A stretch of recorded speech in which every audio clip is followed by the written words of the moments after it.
కృపాకనికరం సమాధానంలో మా పరలోక తండ్రి, మరోసారి మీ ఘనమైన నామానికి వందనాలు స్తోత్రాలు చేయించుకుంటున్నాం. మహోన్నతుల మహాగణుల పరిశుద్ధుల నిత్య నివాసం దేవా ఉన్నవాడు స్తోత్ర, ఆది ఆల్ఫై ఓమే దేవా స్తోత్ర. ఇదిగో ప్రభా, గత రాత్రి కాలం అంతా మంచి నిద్ర మంచి విశ్రాంతి ఇచ్చేయండి స్తోత్ర. ఉదయకాలంలో మరొక నూతన దినములు ప్రవేశపెట్టినారు. మా ఆయుష్, మా బ్రతుకును, మా జీవాన్ని పొడిగించిన విధానములు ఇస్తుంది. సజీవులుగా దానిని స్తుతించని చెల్లించారు. ఈనాడు సజీవులుగా ఉన్నామంటే కేవలం నీ కృప, నీ కనికరం, నీ దయ, నీ వాత్సల్యం బట్టి వందనాలు స్తోత్రాలు చేయించుకుంటున్నా. యూట్యూబ్ చేస్తుండగా మీరు దయచేయండి. రక్షణ వారికి రక్షణ పోవడం వారి ఉద్యోగం పొందగల స్థానం దయచేయమని సమస్తం చేతికి అప్పగించుకోవచ్చు. యేసుక్రీస్తు కొరకు ధరాపమున స్తుతించి ప్రార్థించి వేడుకుంటున్నాం తండ్రి, ఆమేన్. సహోదరులారా, గత దినాలలో మనము గుమ్మాలు, యెరూషలేము యొక్క పట్టణమునకు 12 గుమ్మాలు ఉన్నాయని మనము ధ్యానించుతూ వచ్చినాం. అయితే మొట్టమొదటిగా మరి నెహెమ్యా గ్రంథం 3వ అధ్యాయం 6 వచనాల్లో 3వ వచనము 6వ వచనంలో రాయబడింది. ఏమని? మొట్టమొదటిదిగా గొర్రెల గుమ్మం, తర్వాత రెండవదిగా మత్స్యపు గుమ్మం ద్వారా మరి గొర్రెల గుమ్మం ద్వారా ఏడు అంశాలు మనం ధ్యానించినాం. మత్స్య గుమ్మం ద్వారా 7 అంశాలు మనం ధ్యానించినాం. అయితే ఇప్పుడు పాత గుమ్మాన్ని గురించి మనం ధ్యానించుతాం. గత దినాల్లో 4 మరి అంశాలు మనము ధ్యానించినాం. పాత గుమ్మం అంటే ఏంటి? మరి నెహెమ్యా గ్రంథం 3వ అధ్యాయం 3వ వచనం 16వ వచనంలో చూసినట్లయితే అక్కడ మరి పాత గుమ్మం మనకు కనపడుతున్నది. ఆ గుమ్మము ఇంతకుముందే ఉండింది. అది దానినే పాత గుమ్మము అని దానికి పేరు వచ్చింది. కాబట్టి సహోదరు దానికి గడలు అమర్చినారు, కీళ్ళు అమర్చినారు, ఆ గుమ్మమును బాగు చేసినారు. కాబట్టి సహోదర, ఈ ఉదయకాల సమయంలో మరి ఆ గుమ్మాన్ని గురించి మనము ధ్యానించుకుందాం. ఆ గుమ్మము 4 అంశాలు మనం ధ్యానించినాం. 5వ అంశంగా న్యాయాధిపతుల గ్రంథం 20వ అధ్యాయం 22వ వచనంలో ఈ విధంగా రాయబడి ఉంటున్నది. దేవుని వాక్యంలో ఏం రాయబడిందంటే 22వ వచనంలో, అయితే ఇశ్రాయేలీయులు ధైర్యం తెచ్చుకొని తాము మొదట ఎక్కడ యుద్ధ పంక్తిని తీర్చును ఆ చోటికి మరలా యుద్ధము జరగవలని తాము యుద్ధ పంక్తులుగా తీర్చుకుని. కాబట్టి సహోదర, ముందు ఇశ్రాయేలు ప్రజలు ఐగుప్తు దేశం మరియు ఫిలిస్తీన్లతో మొదటిసారి యుద్ధం చేసినారు.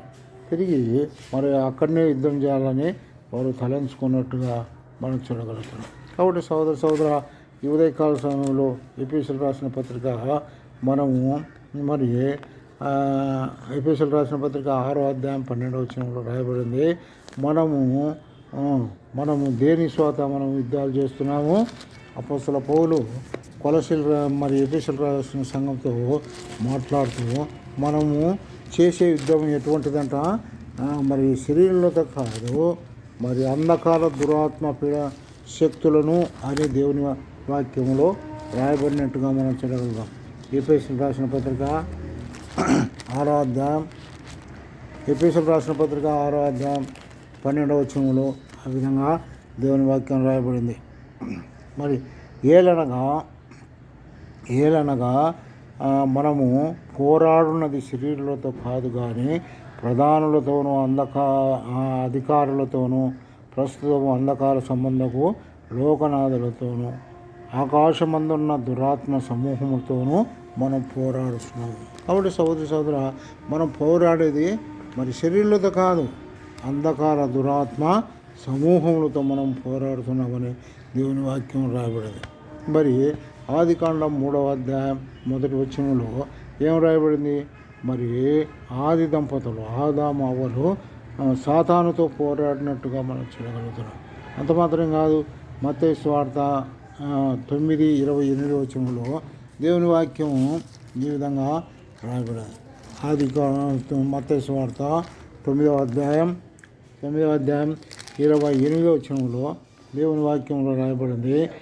ఆయన ఇంట ప్రవేశించిన తర్వాత ఆ గుడ్డివారు ఆయన దగ్గరకు వచ్చి, యేసు, నేను ఇది చేయగలవని నేను నమ్ముతున్నావా అని వారిని అడగగా వారు నమ్ముతున్నాము ప్రభువా అని ఆయనతో చెప్పింది.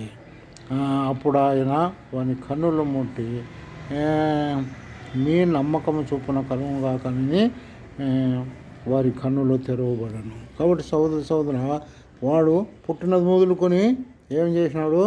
గురుడ్డివాడుగా ఉంటున్నాడు. పుట్టినది మొదలుకొని గురుడ్డివాడుగా ఉంటున్నాడు.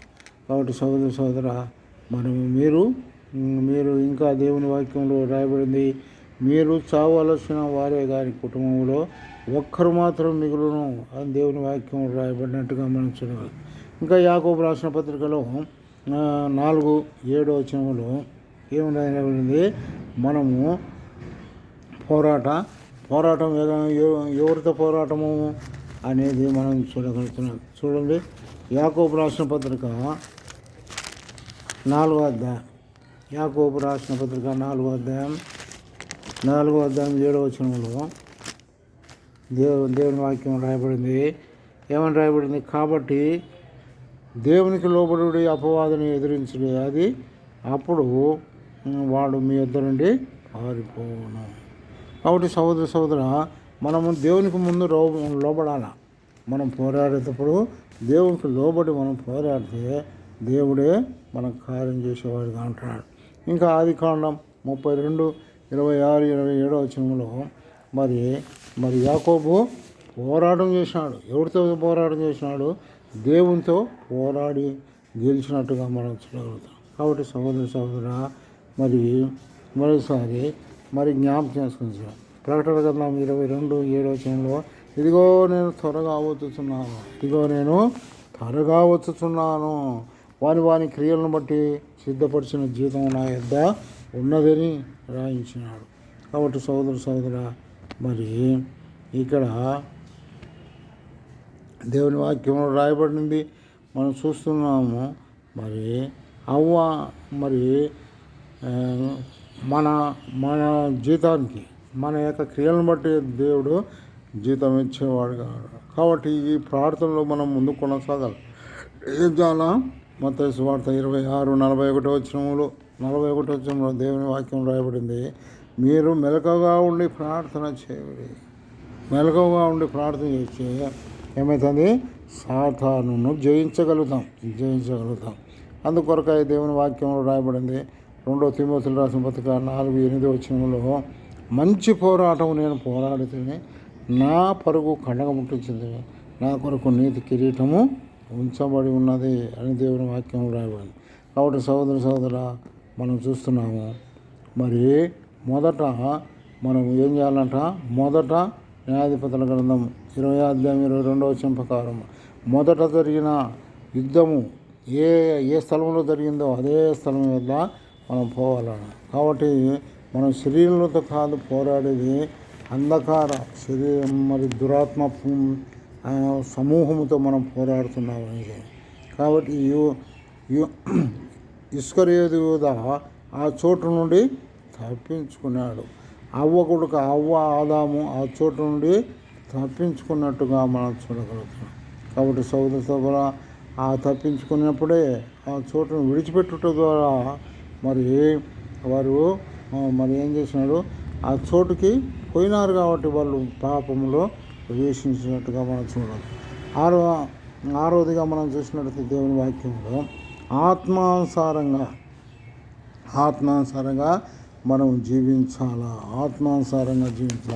గలతీయులకు రాసిన పత్రికలో దేవుని వాక్యం రాయబడింది. గలతీయులకు రాసిన పత్రిక 3వ అధ్యాయం 3వ వచనంలో ఏం రాయబడిందంటే 3వ అధ్యాయం 3వ వచనంలో ఏం రాయబడింది? మీరింత అవివేకులైతే మొదట ఆత్మానుసారంగా ఆరంభించి ఇప్పుడు శరీరానుసారంగా పరిపూర్ణగుదురా. కాబట్టి అపోస్తలుడైన పౌలు అంటున్నాడు, గలతీయుల సంఘంతో తెలియచున్నాడు ఏమని? మీరు మొదట ఆత్మానుసారంగా మీరు ఆరంభించి ఇప్పుడు ఎట్లంట?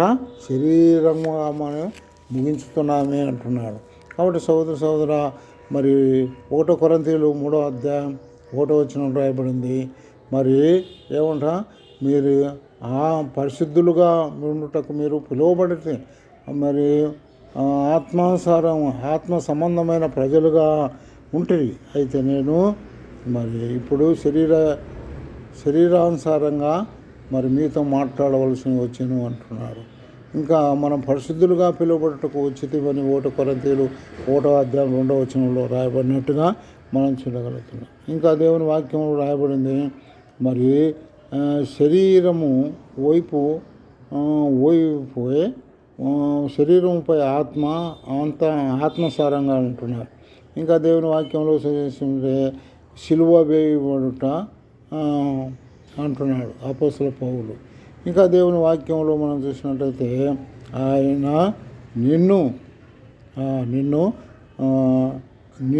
నన్ను చూచుతున్నాడు.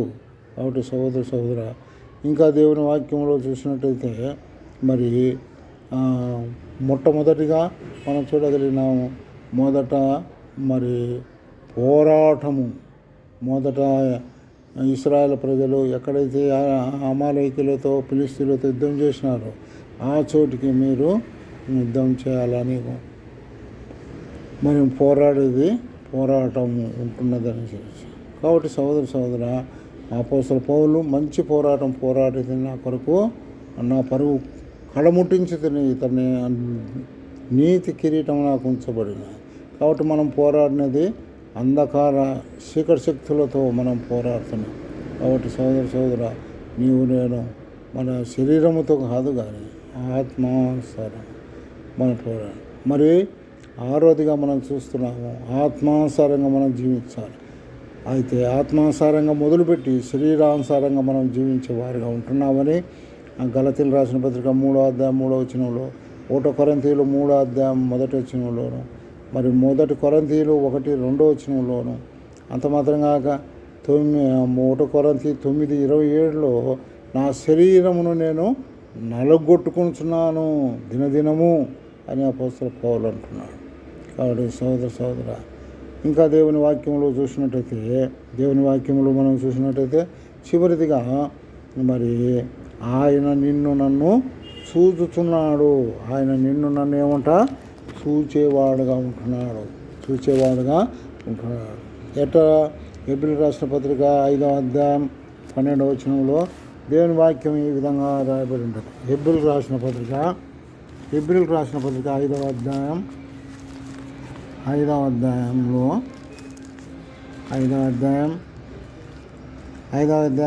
వచనంలో, కాలమును బట్టి మీరు చూసితే మీరు బోధకుడుగా ఉండవలసి ఉండగా దైవోక్తులు మొదట మూలపాఠములను ఒకడు మీకు మరలా బోధింపవలసి వచ్చాను. కాబట్టి సహోదర ఒకప్పుడు మనము మరి ఏముంటా బోధకులుగా ఉండవలసిన వారం. అటువంటి వారము ఏమంటున్నారు, మళ్ళీ మొదట మూలపాఠాలు నేర్చుకున్నాను కదా, ఈ లేకపోతే ABC దానికే మనము అయినా. ఇంకా దేవుని వాక్యంలో చూసినట్టయితే గలతీయులకు రాసిన పత్రికలో 4:9లో దేవుని వాక్యం ఈ విధంగా రాయబడింది. 4:9 వచనంలో ఏమని, ఇప్పుడు మీరు దేవుని ఎరిగిన వారు, మరి విశేషముగా దేవుని చేత ఎరుగబడిన వారై ఉన్నారు కనుక బలహీనమైనవి నిష్ప్రయోజనమైనవి పాఠముల తట్టు మరలా తిరగనేలా. కాబట్టి మళ్ళా మీరు మొదట ఉంటున్న మూలపాఠాలు ఎదుకు కిట్టు తిరగకూడదు అని అపోస్తలుడైన పౌలు మరి గలతీయులకు రాసిన పత్రిక రాయబడింది. ఇంకా దేవుని వాక్యంలో మనం చూసినట్టయితే కొలస్సీయులకు రాసిన పత్రికలో 2:20లో దేవుని వాక్యం రాయబడింది. 2:20లో ఏమని రాయబడిందంటే దేవుని వాక్యంలో శిలువ చేత సంధి చేసి ఆయన ద్వారా సమస్తమును, అవి భూలోకమందున్న వైనను పరలోకమందున్న వైనను వాటిని అన్నిటిని ఆయన ద్వారా మనతో తనతో సమాధానపరచుకునవలెనని తండ్రికి అభిష్టము ఆయన అని దేవుని వాక్యం రాయాలి. ఇంకా దేవుని వాక్యంలో మనం చూసినట్టయితే అపోస్తల కార్యములో 2:42లో ఏం రాయబడింది, మరి మొదట మనకు ఏం అనుగ్రహింపబడింది, మొదట అపోస్తల బోధ ఎందును, సహవాసం ఎందును, రొట్టె విడుచునందును, ప్రార్థన చేయుటందును ఎడతెగక ఉండిరి అని దేవుని వాక్యం రాదు. ఇంకా దేవుని వాక్యంలో మనం చూసినట్లయితే మరి ఉపదేశమును ఆచరించాలా. సామెతల గ్రంథం 4వ అధ్యాయం సామెతలు 4:13 దేవుని వాక్యం రాయబడింది. మరి ఉపదేశమును విడిచిపెట్టక దాన్ని గట్టిగా పట్టుకొనము, అది నీకు జీవము గనుక దానిని పొంది ఉండము అని దేవుని వాక్యం. కాబట్టి సహోదర పాత గుమ్మము ద్వారా మనం ఏం నేర్చుకుంటున్నామంటే ఈరోజు మూడు అంశాలు మనం నేర్చుకుంటాం. మొట్టమొదటిగా మరి ఇశ్రాయేల్ ప్రజలు ఎక్కడైతే ఫిలిస్తీన్లతో అమాలేకులతో యుద్ధం చేసినారో మొదటిసారిగా న్యాయాధిపతుల గ్రంథం 20వ అధ్యాయం 22వ వచనంలో అక్కడనే వారు యుద్ధం చేయాలా అని వారు కోరినట్టుగా మనం చూడగలుగుతున్నాం. కాబట్టి మనము పోరాడున్నది మరి శరీరులతో కాదు కానీ అంధకార దురాత్మ అధికారులతో మనం పోరాడుతున్నామని అపోస్తల పౌలు సెలవిస్తున్నాడు. కాబట్టి అపోస్తల పౌలు అంటున్నాడు, మంచి పోరాటము నేను పోరాడి తిని, నా పరుగు కడముట్టించి తిని, నా కొరకు నీతి కిరీటం ఖాయం మంచి ఉంచబడి ఉన్నదని అపోస్తల పౌలు సెలవిస్తున్నాడు. కాబట్టి మనం ఇంకా ఆ చోటును మరి ఇస్కరియోత ఆ చోటును తప్పించుకున్నట్టుగా ఆ దంపతులైన ఆదామవ్వలు ఆ చోటుని తప్పించినట్టుగా మనం చూడగలుగుతాం. ఇంకా దేవుని వాక్యంలో చూసినట్టయితే మరి యాకోబు మరి ఆదికాండం 32వ అధ్యాయంలో 26-27 వచనంలో యాకోబు దేవునితో పోరాడి ఏం చేసినాడు, తనకు ఇశ్రాయేలుగా పేరు మార్చుకున్నట్టుగా మనం చూడగలుగుతాం. అతడు ఆశీర్వదింపబడినట్టుగా మనం చూడగలుగుతున్నాం. అంత మాత్రం కాక యెహోషువ గ్రంథం 7వ అధ్యాయం 4వ వచనంలో మరి ఇశ్రాయేల్ ప్రజలు మరి అపజయము పొందినట్టుగా మనం చూడాలి. వారు హాయి పట్టణానికి పోయేటప్పుడు యెహోషువ వారి కొరకు ప్రార్థన చేయలేదు. వారు సొంత తలంపుల ద్వారా పోయినాడు కాబట్టి అక్కడ వారు ఓడింపబడినట్టుగా మనం చూడగలుగుతున్నాం.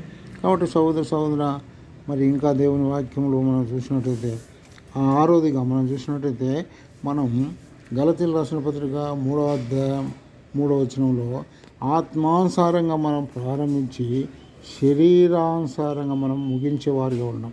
ఒకప్పుడైతే ఎంతో ఆసక్తి, మొదటి దినాల్లో యేసుప్రభువును నమ్ముకున్నప్పుడు ఎంతో మనం పవిత్ర జీవితం జీవించేవారు, అనేకులకు సువార్తలు అందించేవారు, కడపత్రాలు సువార్త చెప్పేవారు. ఇప్పుడైతే మనము ఏమైపోయింది, శరీరానుసారంగా మనం జీవించేవారుగా ఉన్నాం. అపోస్తల పౌలు అంటున్నాడు, నేను భ్రష్టుడైపోతున్నానని 1 కొరింథీయులు 9:27 వచనంలో మరి దినదినము నేను నలుగొట్టుకొనుచున్నాను నా శరీరాన్ని అంటున్నాడు. తర్వాత 1 కొరింథీయులు 3:1 వచనంలో కూడా అదే మాట రాయబడి. మరి మనం ఎట్లా పిలువబడ్డాము, పరిశుద్ధులుగా ఉండటకై మనం పిలువబడినాం.